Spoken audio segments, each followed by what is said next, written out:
దేవునికి మహిమ కలుగుగాక. యోబు గ్రంథము 22వ అధ్యాయం 21వ వచనం చూసుకుందాం. ఆయనతో సహవాసం చేసిన ఎడల నీకు సమాధానం కలుగును, అలాగునా నీకు మేలు కలుగును. ఆయన నోటి ఉపదేశమును అవలంబించుము, ఆయన మాటలు నీ హృదయంలో ఉంచుకును. సర్వశక్తిని వైపు నీవు తిరిగిన ఎడల నీ గుడారం నుండి దుర్మార్గము దూరంగా తొలగించిన ఎడల నీవు అభివృద్ధి పొందదు.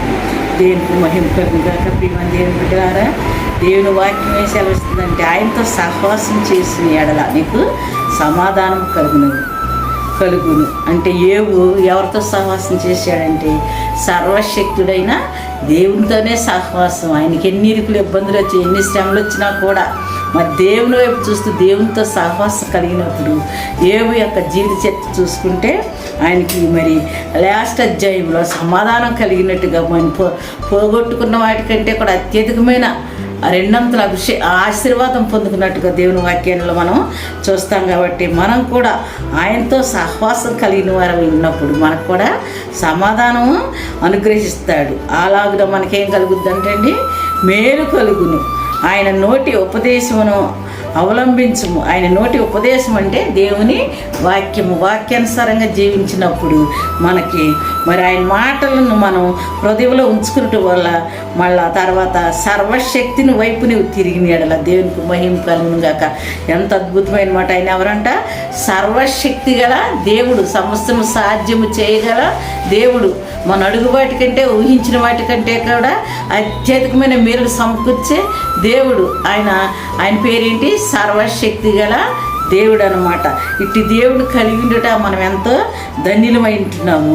మరి సర్వశక్తిని వైపు నీవు తిరిగిన ఎడల నీ గుడారములో నుండి దుర్మార్గమును దూరముగా తొలగించిన ఎడల నీవు అభివృద్ధి పొందిదవు.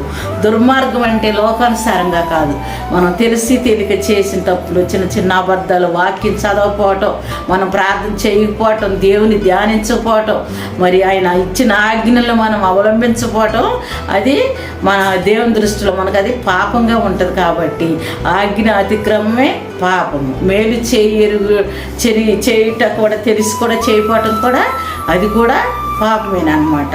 మరి కాబట్టి మనం అట్టి రీతిగా కాకుండా మన హృదయాలు ఏ దుర్మార్గత దురాలోచన లేకుండా మరి దేవుని వైపు చూస్తూ మనం ఆయన వైపు తిరిగినప్పుడు, మనం ఆయన వద్దకు వెళ్ళినప్పుడు ఆయన మన వద్దకు వచ్చే దేవుడు.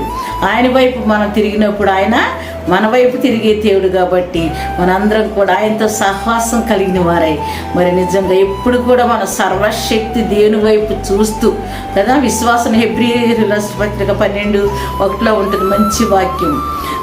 ఇంత గొప్ప సాక్షి సమూహము మేఘములు ఆవరించినప్పుడు సులువులుగా చిక్కులు పెట్టు పాపాన్ని విడిచిపెట్టి విశ్వాసం కర్తయ్యను కొనసాగించు, యేసు వైపు చూచు, దేవునికి మహిమ కలుగునుగాక.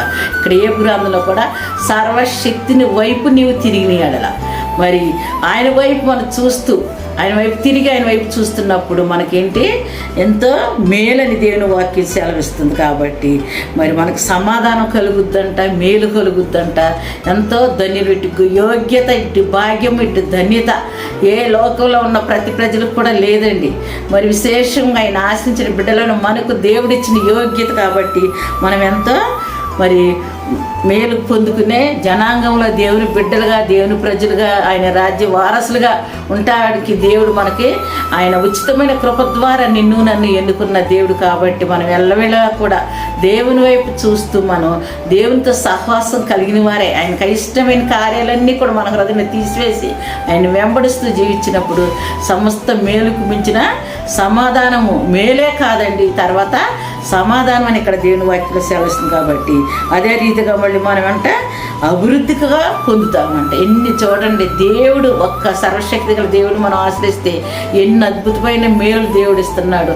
మరి మేలు, సమాధానము, అభివృద్ధి. మరి బైబిల్లో గ్రంథంలో కూడా ఉన్న భక్తులందరూ కూడా ఆయనతో సహవాసం కలిగిన వారందరూ కూడా ఏ రీతిగా అభివృద్ధి కలిగి జీవించారు, ఏ రీతిగా సాక్షులుగా ఉన్నారు, ఏ రీతిగా వాళ్ళు జీవించారో దేవుని కొరకు, మరి ఏ రీతిగా శ్రమలు ఎదుర్కొన్నారు, ఏ రీతిగా దేవుణ్ణి వెంబడించి వారు కలిగినట్లన్నీ కూడా విడిచిపెట్టినారు. దేవునికి ఇష్టమైన కార్యాలు తీసివేసి దేవునికి ఇష్టమైన ప్రవర్తన కలిగి వాళ్ళందరూ కూడా ఏ రీతిగా జీవించారో మనందరికి కూడా దేవుని గ్రంథంలో తెలుసు అనమాట.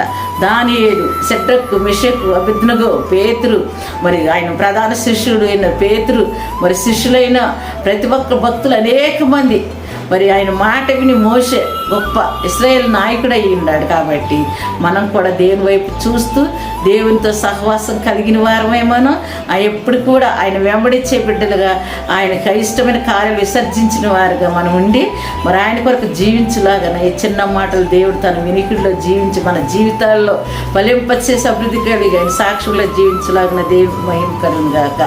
ఆమేన్, ఆమేన్, ఆమేన్.